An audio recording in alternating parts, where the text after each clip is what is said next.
Bonjour tout le monde, c'est Fanny Wa avec vous sur notre chaîne TV Moon depuis l'origine. Aujourd'hui, nous allons vous présenter le tout premier numéro de nos émissions La Caille Moon, qui a pour but de transmettre à tous les fondamentaux de la civilisation noire. Aujourd'hui, dans cette émission, nous allons voir les notions de filialité et d'infilialité. Et nous avons aujourd'hui, donc en face de moi, Dominique Monoutuka pour nous parler de ces notions. Je te souhaite un grand bonjour, Dominique Monoutuka. J'ai pris des notes pour ne rien oublier. Je vais en faire la lecture. Alors Dominique, je commence par te présenter en quelques mots. Tu es né en Martinique où tu exerces la profession d'avocat depuis 2004.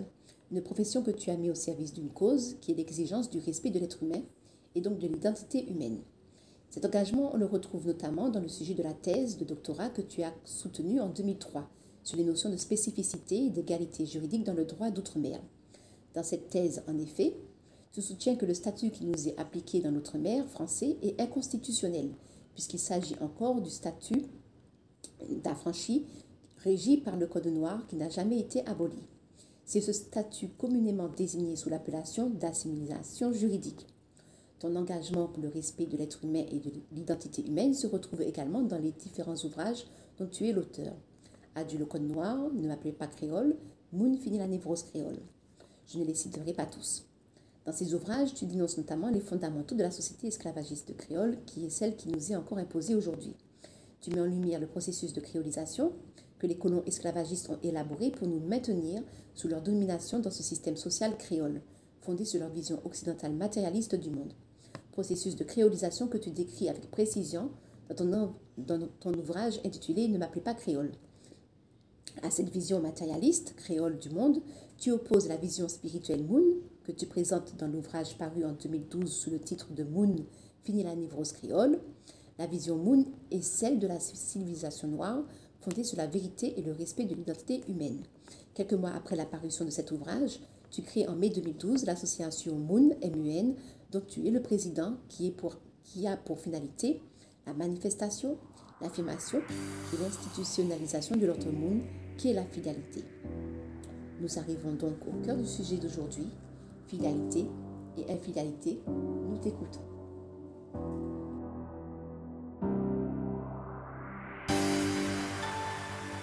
Oui, alors c'est et dans le cadre en fait justement de mes recherches, notamment en droit,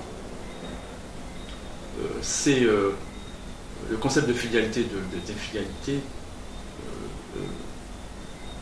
m'ont apparu totalement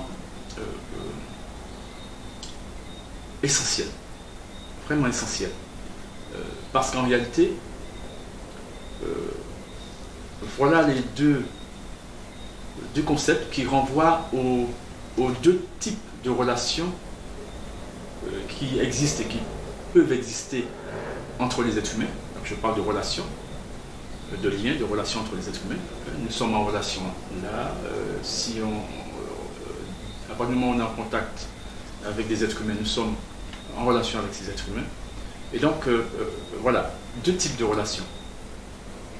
La relation filiale et la relation infiliale. Et en l'occurrence, l'analyse scientifique démontre en fait qu'il n'existe pas un troisième type de relation possible entre les êtres humains. Soit la relation est filiale, c'est la filialité, soit la relation est filiale, c'est l'infilialité. Donc ce qui signifie en fait que un législateur ne pourrait pas créer une société qui ne soit fondée ou soit sur la filialité, la relation filiale, ou soit sur l'infilialité, la relation filiale.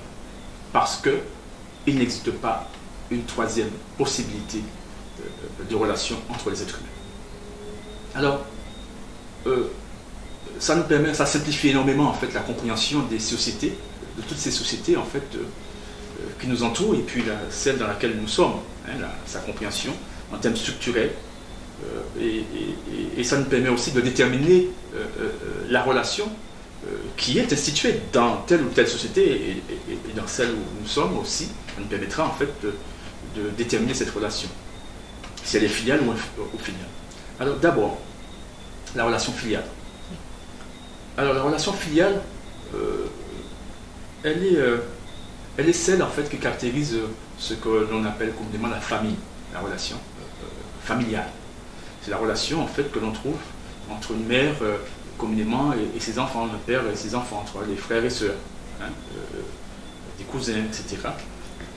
Et c'est cette relation en fait qui est une relation particulière, en ce sens où elle a sa nature propre. La relation filiale, c'est la relation en fait qui renvoie à la bienveillance. Cette bienveillance que l'on retrouve en fait entre une mère et son enfant voilà, et qui est caractérisée et que le législateur en fait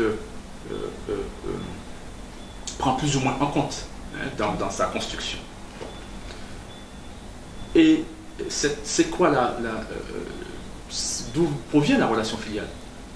La relation filiale en fait relève de faits naturels, donc qui relève du constat que entre tel être humain et tel être humain, il y a un lien filial. C'est-à-dire, en fait, il relève de la même généalogie. D'accord, c'est ça. Donc, parce qu'il est constaté qu'il existe un lien filial entre telle personne et telle personne, et bien ce lien filial, en fait, lorsque se traduit, on l'institue, on le traduit en droit, et bien, ça lie les deux êtres, en fait, comme étant des êtres formant une même famille. D'accord, hein, c'est, comme je disais, mère-enfant, et bien cette reconnaissance du lien filial qui existe entre les deux se traduit en droit. Donc, je disais, c'est une nature particulière, la relation filiale, de bienveillance, et donc d'où cette réciprocité de bienveillance qui est instituée par le législateur entre ceux qui ont un lien filial. Hein, c'est la relation filiale. Mais il y a quand même le mot. Donc ça veut dire que famille, ce n'est pas n'a pas la même signification que filiale. Alors. C'est deux mots différents, c'est deux significations différentes, mais qu'est-ce qui fait que on n'utilise pas famille, on utilise plutôt filiale? Oui, pourquoi? C'est-à-dire qu'en fait il faut comprendre en fait que il n'y a pas de la famille, en fait, c'est un concept qui vient consacrer la filialité, de la manière la filialité consacre la famille. Il n'y a pas de famille sans filialité, il n'y a pas de filialité sans famille. Hein, les deux sont consubstantiels. Donc, voilà, on parle de la même chose en vérité. Et donc, maintenant, je disais qu'en fait que c'est quoi la filialité? Et là où il faut insister, c'est que en vérité, la filialité ne peut pas s'arrêter entre la mère et l'enfant, ou entre les cousins, cousines, etc.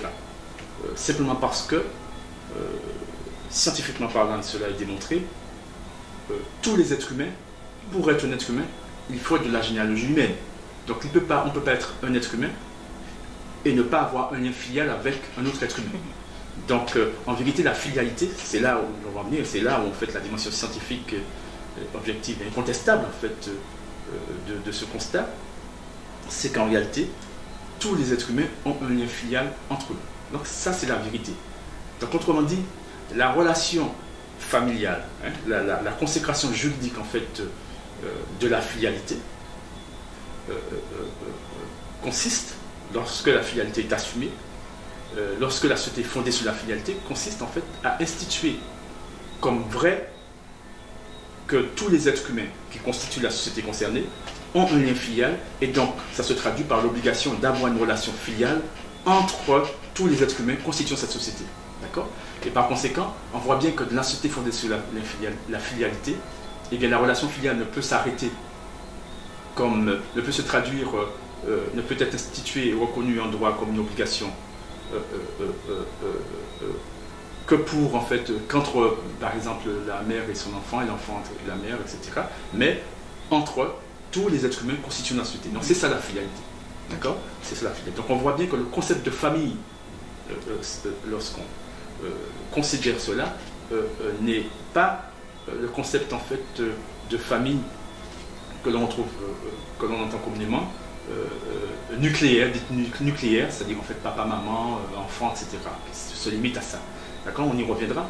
Donc dans la société fondée sur la filialité, c'est la totalité des êtres humains qui ont l'obligation de relationner dans le respect de la filialité. Et les filialités. Voilà, ça c'est une première chose. Donc les filialités, eh bien, c'est la deuxième relation possible entre les êtres humains. Il n'y en a pas trois. Je veux dire en fait que lorsque je suis en face de vous, là, en ce moment, soit en fait, je relationne sur le fondement de la filialité, c'est-à-dire en fait que je suis dans la conscience que vous avez un lien filial avec moi, donc par conséquent que vous êtes un membre de ma famille, et par conséquent je me comporte vis-à-vis de vous comme étant un membre de ma famille. C'est-à-dire que c'est la relation filiale en fait qui, à ce moment-là... De bienveillance. Donc de bienveillance, par nature, en fait c'est ça, qui en fait, qui est mon engagement vis-à-vis de vous. D'accord? C'est ça. Et dans la société fondée sur la fidélité, cet engagement est rendu obligatoire. Parce que fondé sur cette évidence que, en effet, tout être humain, voilà. Et donc,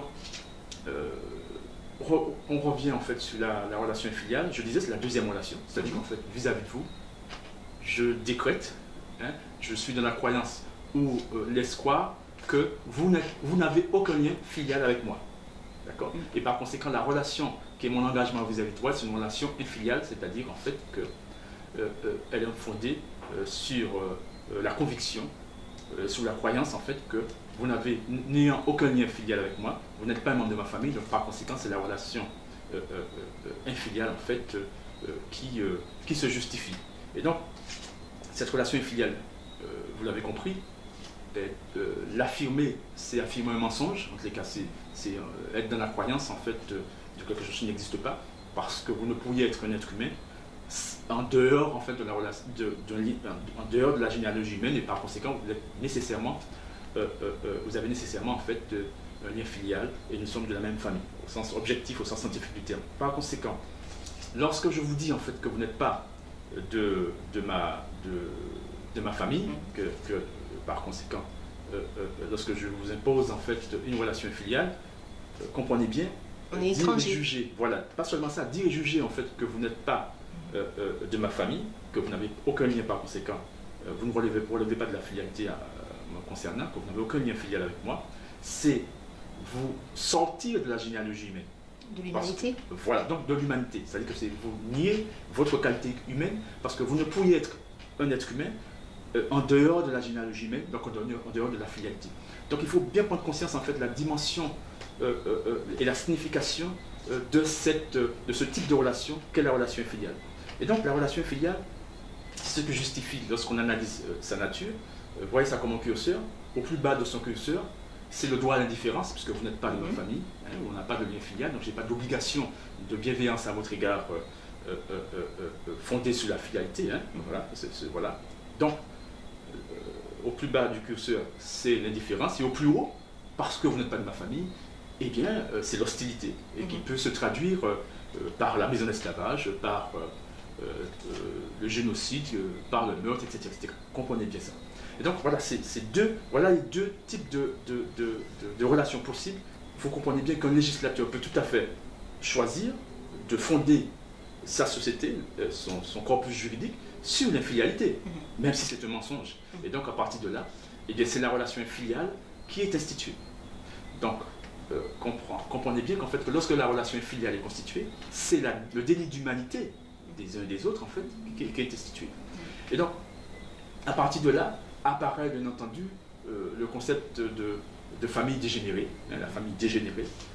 Nous parlons de la famille originelle, pour voilà, le concept de famille originellement englobait la totalité. C'est lorsque le concept pour dire en fait le lien filial entre les êtres humains, et là en l'occurrence famille, était apparu, c'était pour dire la totalité. Donc on était 5, 10, 20, etc. Ça restait, le lien filial n'était pas nié. Et puis, ce concept d'infilialité est institué donc nous continuons cette hypothèse, eh bien qu'est-ce qui se passe? Mais je disais, c'est le droit à l'indifférence et à l'hostilité. Voilà. Bon. Et donc, lorsque ceci est institué, eh bien, comme je disais, c'est le concept de famille dégénérée apparaît, c'est-à-dire papa, maman, et on réduit, etc.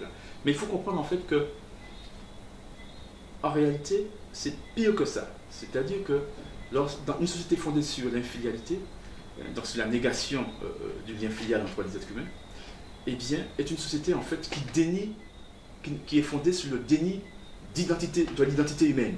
C'est l'identité humaine qui est écartée du corpus juridique en fait institutionnel en fait de la dite société fondée sur l'infidélité.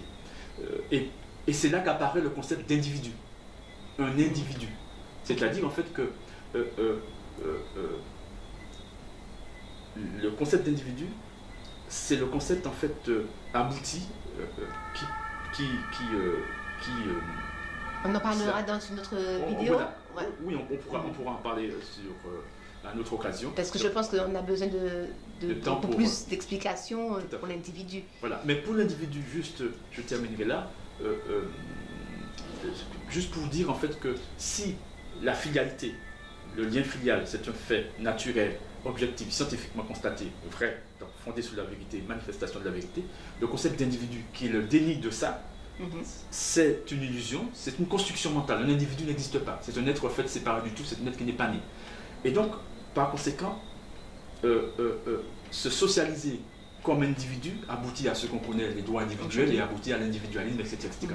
Et je terminerai là et on pourra revenir en fait à d'autres occasions à ce sujet. Je vous cite en fait un intellectuel, un juriste en fait, éminent juriste français, Alain Suppiot, qui a écrit en 2005 un ouvrage, Homo Juridicus. Et dans cet ouvrage, eh bien, il parle en fait du statut d'individu, qui est un statut qui est au fondement du droit occidental, comme on le sait, hein, le droit individuel, etc., etc.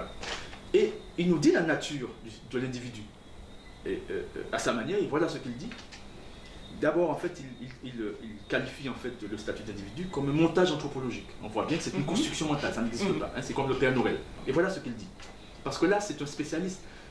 Beaucoup de juristes en fait ne connaissent pas ces choses-là, ne savent pas c'est quoi un individu, etc. Parce que simplement, en fait, tout le monde n'investit pas en fait, je dirais, le monde de la recherche de la même manière. Mais il nous dit ceci: se représenter l'homme comme un individu unique et insécable, donc un individu séparé, filial, voilà, unique et insécable, à la fois égal et irréductiblement différent de tous les autres, est un acte de foi qui échappe évidemment à toute science expérimentale. Fin de citation. Voilà ce qu'il dit dans son ouvrage. Et donc, il reconnaît clairement, en effet, que ça n'existe pas. Hein, c'est un acte de foi. On est dans la croyance, etc. Hein, voilà, etc. Mais on y reviendra à d'autres occasions. C'est pas par hasard. C'est une manière, en fait, d'inscrire les êtres humains, l'humanité dans l'errance, dans la dérive et dans l'errance, et les fragiliser et les dominer. Vous comprenez en fait d'où ce système oppressif, policier, militaire, etc., etc. Parce que en effet, la relation filiale étant la relation d'indifférence et d'hostilité, on nous conditionne en fait à être indifférent, à être hostile, et on justifie en fait cette obligation d'indifférence, d'hostilité avec ses effets, je dirais, de violence en fait tout naturel. Dès lors, ils justifient leur violence et l'emprisonnement, la prison et autre chose. Je vais très vite en fait par ça, mais en réalité, ils nous conditionnent ainsi et ils le savent et ils le maintiennent depuis déjà. À travers cette croyance. Pardon?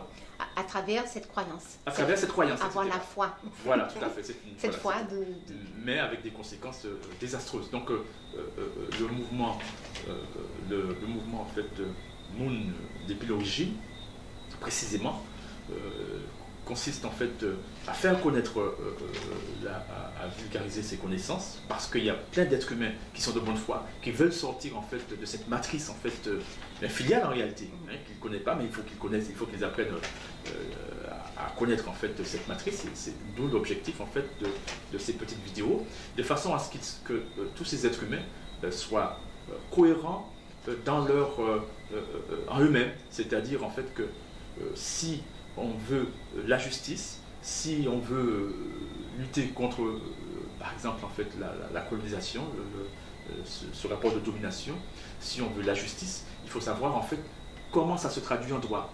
Comment, c'est quoi? Voilà. Si on combat l'injustice, il faut savoir c'est quoi l'injustice. Voilà, parce que tout ceci, la justice comme la justice, ce sont des relations. Et il n'y a que deux relations. Et donc, le processus de densification de la relation infiliale produit ce que l'on sait et justifie ce que l'on sait, le mal-être, etc. et la violence. Le processus de densification de la relation filiale produit bien évidemment tout le contraire. Vérité, justice, harmonie. S'agissant de l'infidélité, mensonge, injustice, désordre. Et d'où cette nécessité de ce cadrage violent que l'on sait. Voilà. Donc, et d'où dans la matrice, bon, on a presque fini, d'où dans la matrice infiliale, on peut entendre souvent, et si c'était Ichou, est-ce que tu fait ça? Tout à fait. Dans notre, c'est en vue, c'est une dimension pédagogique, mais on utilise régulièrement ce concept en Martinique, on le connaît. C'était formulé sur des fait ça. Autrement dit, ce qui est, lorsqu'on on est témoin par exemple en fait d'une violence de comportement tout à fait injuste manifeste, eh bien, on était appelé l'autre en disant si c'était membre de famille, est-ce que tu as fait ça? Si c'était membre de ta famille, est-ce que tu as fait ça? Autrement dit, si tu étais maintenu dans la relation filiale à son égard, hein, ça ne serait pas arrivé. C'est parce que justement, là, cette personne ou cet être humain a traité l'autre être humain dans un rapport infilial, ou par exemple famille, donc on a traité comme ça. Voilà, d'accord? Donc on voit bien en fait dans cette phrase les deux types de relations possibles et en même temps la connaissance plus ou moins consciente de la solution de nos aspirations les plus profondes en fait de justice et de paix, à savoir seule la relation filiale, seule en fait une société fondée sur la relation filiale, donc sur la vérité, nous donne accès en fait à la justice et à la paix sociale. Et cette phrase-là recadre l'autre membre de la famille. Oui, absolument. C'est un recadrage. Tout à fait, c'est un recadrage parce que simplement ça parle à son un rappel à sa nature. Voilà, à son être en fait, etc. C'est un peu le sortir de l'hypnose en fait que constitue le conditionnement en fait infilial et l'ordonnancement juridique infilial qui depuis l'école, les petites écoles en fait nous apprend en fait que j'aime bien prendre cet exemple, 30 élèves à l'école, qu'on soit en primaire ou à l'université, on pose la question d'une société infiliale. Qui est membre de ta famille? S'il n'y a pas un frère, une soeur, etc., tu vas me dire en fait que personne n'est membre de ma famille. Autrement dit, personne n'a un lien filial, etc. Et donc, on voit bien le drame. C'est-à-dire, en fait, ça signifie qu'il est autorisé d'avoir une relation infiliale. Il est autorisé parce que la perception induit la pratique. D'accord? Mais si c'était juste, en fait, je dirais, une perception erronée, c'est que cette perception, comme je l'ai dit, dans la société infiliale, est instituée. Et donc, les différents codes qui organisent l'ordonnancement juridique qui organise en fait la société infiliale rend obligatoire la relation infiliale. D'accord? Il faut avoir conscience de ça. Et c'est notre cas en Martinique. Le cadre français, le cadre occidental est fondé sur la relation infiliale. Okay. Ben, nous vous remercions, Dominique Monotouka, et puis on se verra pour une autre petite vidéo. Très bien, je vous remercie. Ok, à très bientôt. À très bientôt.